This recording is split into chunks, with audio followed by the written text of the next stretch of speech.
Hello बच्चों, क्या हाल चाल। आज के लेक्चर के अंदर हम पढ़ने जा रहे हैं बायोलॉजिकल मेथड को। तो मेरा नाम है करतार कुमार और आप ये लेक्चर देख रहे हैं फेडरल का मंजन पर। तो मेक श्योर चैनल को सब्सक्राइब कर लें और वीडियो को लाइक भी कर लें। तो बायोलॉजिकल मेथड क्या देखें, शुरू में मैं एक बात अगेन एंड अगेन रिपीट करता हूँ। आप ह्यूमन है तो आपको क्वेश्चन करने की आदत होती है, सवाल आपको आता है ये ऐसे चीज़ ऐसे क्यों काम करनी है, क्या है। आप क्यूरियस होते हैं कि भाई बचपन में सवाल करते हैं भाई कि ये चीज़ ऐसे क्यों है, ये हवा के अंदर ये जो है परिंदे क्यों उड़ रहे हैं, गिरते क्यों नहीं। हम कोई चीज़ हवा के अंदर छोड़े तो गिर जाती है, परिंदे क्यों उड़ रहे हैं। तो हमें शुरू से बचपन से आदत होती है इन सवाल को करने की।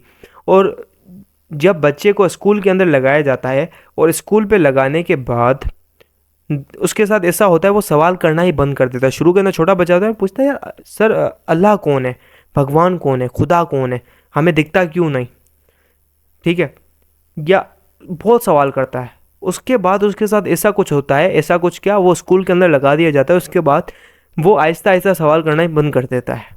तो व्हाट डज इट मीन, भाई उसको स्कूल में लगाया और वो सवाल करना भूल गया। भाई सवाल करना, क्यूरियोसिटी आना शुरू का कुदरती नेचुरली उसको होता है। इसकी वजह से बंदा सवाल करता है, कुछ प्रॉब्लम्स के अंदर आता है एंड कुछ प्रॉब्लम्स को हल करने की कोशिश करता है। एंड दिस इज़ हाउ एक मेथड होता है biological method. This is called as natural method. हम जिसको नेचुरल करते हैं भाई, हम अपनी कंक्लूजन डिडक्शन निकालते हैं और प्रॉब्लम को हल करते हैं। ये जो चीज़ है भाई, स्कूल गया और सवाल करना बंद कर दिया। तो एक इसके ऊपर पॉडकास्ट है और कहता है भाई स्कूल क्रिएटिविटी को ख़त्म करता है। स्कूल क्या करता है, आपकी क्रिएटिविटी को ख़त्म करता है। सो बी क्रिएटिव। ये रट्टा वट्टा लगाने की चीज़ें नहीं है। और बड़े होके तुम लोगों ने पैसा कमाना है ना, तो पढ़ लिख के तुम पैसा वैसा नहीं कमाओगे, नौकर बन जाओगे और कुछ नहीं कर पाओगे। 1 लाख 1.5 लाख 2 लाख रुपए 3 लाख रुपए कमाओगे, लेकिन होगे गवर्नमेंट के नौकरी। तो दुनिया के अंदर जो अमीर तरीन लोग हैं ना, जो इलॉन मस्क हो गए, मार्क जुकरबर्ग हैं, वो उन्होंने भाई पढ़ाई नहीं की, वो कॉलेज भी ग्रेजुएट नहीं है, वो तभी भी बिलियनर है, टॉप लेवल के बिलियनर है। वो आपके इंडियन जो मुकेश अंबानी वाले हैं, वो उन्होंने भाई कॉलेज की डिग्री वगैरह नहीं ली बेचारों ने। ऐसे ही हैं, जाहिल लोग हैं, डफर हैं, थर्ड क्लास हैं, उनको हल्का फुल्का आता है, इतना नहीं आता, समझ रहे हैं। बट डिग्री हो लेने से कुछ नहीं होगा। साइंटिस्ट इंक्लूड भाई, हमें सवाल आते हैं कोई चीज़ कैसे हो रही है, क्या हो रही है, कैसे हो रही है, तो हमें प्रॉब्लम में फंस जाते हैं।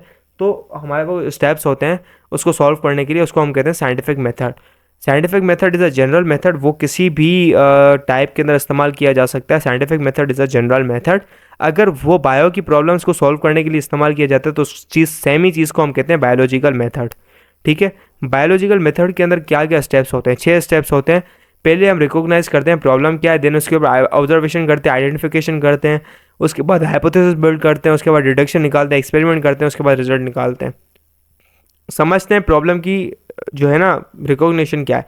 बेसिकली प्रॉब्लम क्या होती है भाई, एक रिलेटेड होती है लिविंग ऑर्गेनिज्म के साथ, लिविंग सिस्टम के साथ, बायो के साथ। वो क्वेश्चन कहाँ से आता है, या तो कोई प्रॉब्लम होती है, या कोई बंदा पूछ लेता है हमें कोई प्रॉब्लम आती है, या हमारे दिमाग में इत्तेफाक से वो आ जाती है रिसर्चर के दिमाग के अंदर, यार ये ऐसा क्यों हो रहा है।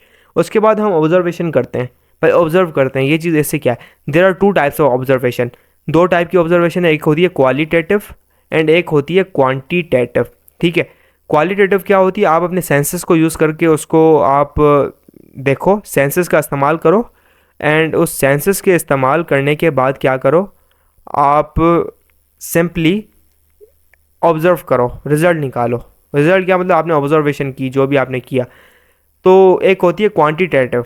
क्वांटिटेटिव क्या होती है, उसके अंदर आप इंस्ट्रूमेंट इस्तेमाल करते हो, इंस्टेप वगैरह वगैरह फलाना ठिकाना चीज़ें इस्तेमाल करते हो।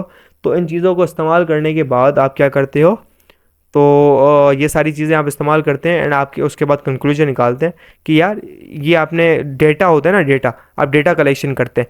मेयर की इसकी जो लेंथ है, या उसका डायमीटर है, या उसका शेप है, ये ऐसा है, फलाना ठिकाना धूड़ चाहिए, ठीक है।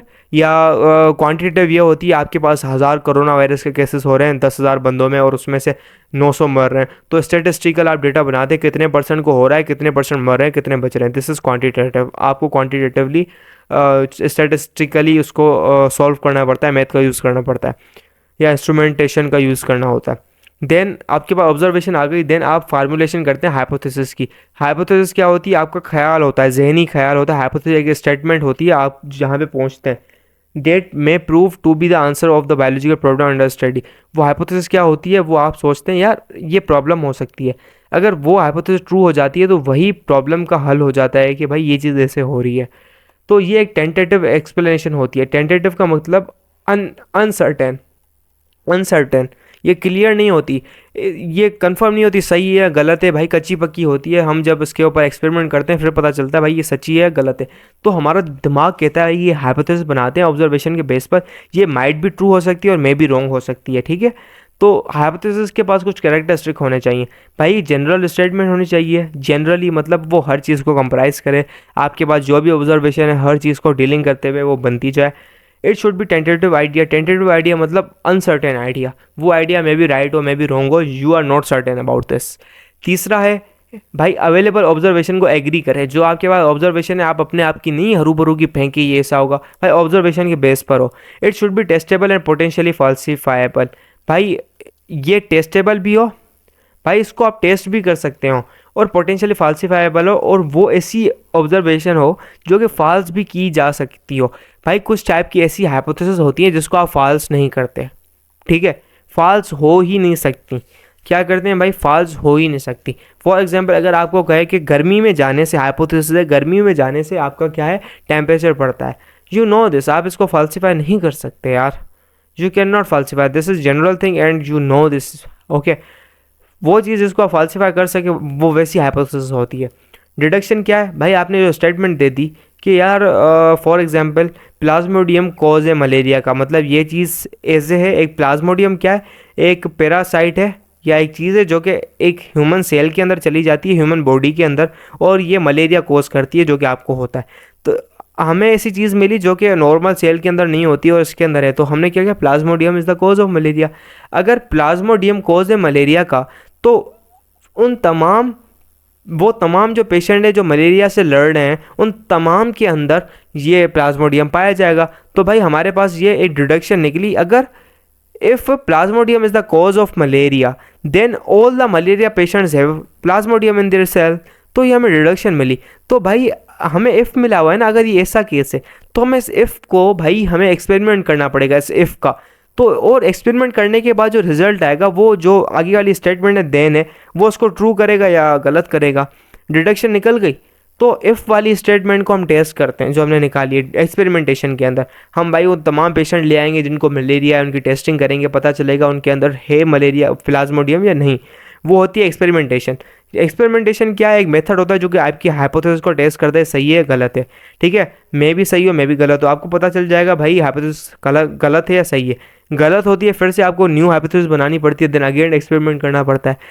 एक्सपेरिमेंटेशन के बाद अगर वो सही आ गई है then summarization of the result, आप रिजल्ट को समरी बनाते हैं, ठीक है, मतलब रिजल्ट की आप समरी क्या बनाते हैं, बेसिकली ये जो चीज़ होती है ना, आपका जो रिज़ल्ट आया है इसके अंदर आप पूरी समरी बताते हैं, आपने किस टेम्परेचर पे ये रिएक्शन ये आपने स्टडी की है, आपने क्या सिनेरियो लिया है, आपने कौन से बंदे लिए हैं, आपने कितनी उम्र के बंदे लिए हैं, आपने कौन सा इंस्ट्रूमेंट यूज़ किया है, आपने कितनी देर में उनका जो है रिज़ल्ट टेस्ट किया है, आपने कौन सी मशीन यूज़ की, सारी समरी देनी पड़ती है।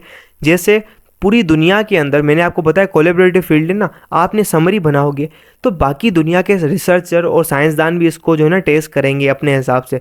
आपको उनको बताना पड़ेगा मैंने क्या क्या यूज़ किया, तो वो भी उन्हीं मेथड को यूज़ करके उन्हीं कंडीशन को यूज़ करके उसको टेस्ट करेंगे।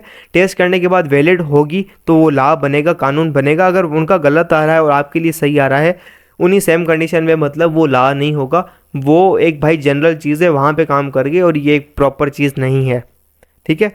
तो ये एक समराइजेशन होती है। The biologist gather actual quantitative data, पूरा डेटा भाई जो है कलेक्ट किया जाता है, फिर हम experiment this data arrange to draw result, भाई रिजल्ट ड्रा करने के लिए बनाया जाता है। एक्सपेरिमेंट आप अगेन अगेन करेंगे और उस एक्सपेरिमेंट के बाद रिजल्ट आएगा, रिजल्ट के बाद पूरा आप मेथड समझाओगे, मैंने क्या क्या कौन से स्टेप में क्या किया, फिर कौन सा टेम्परेचर लिया, कहाँ पे, भाई मैं ये सारा जो है ना एक्सपेरिमेंट करवा कर रहा हूँ, और कौन से कंट्री के लोग हैं, कितनी उम्र के लोग हैं, लड़कियां कितनी हैं, लड़के कितने हैं, वगैरह वगैरह सब देना पड़ता है। So this is what biological method. इसके बाद नेक्स्ट टॉपिक आएगा हाइपोथेसिस, थ्योरी एंड लॉ, इनके अंदर क्या फ़र्क है, क्या कॉन्सेप्ट्स हैं, तो आगे लेक्चर के अंदर समझेंगे। तब तक के लिए bye bye, keep learning, keep exploring, खुदा हाफिज़।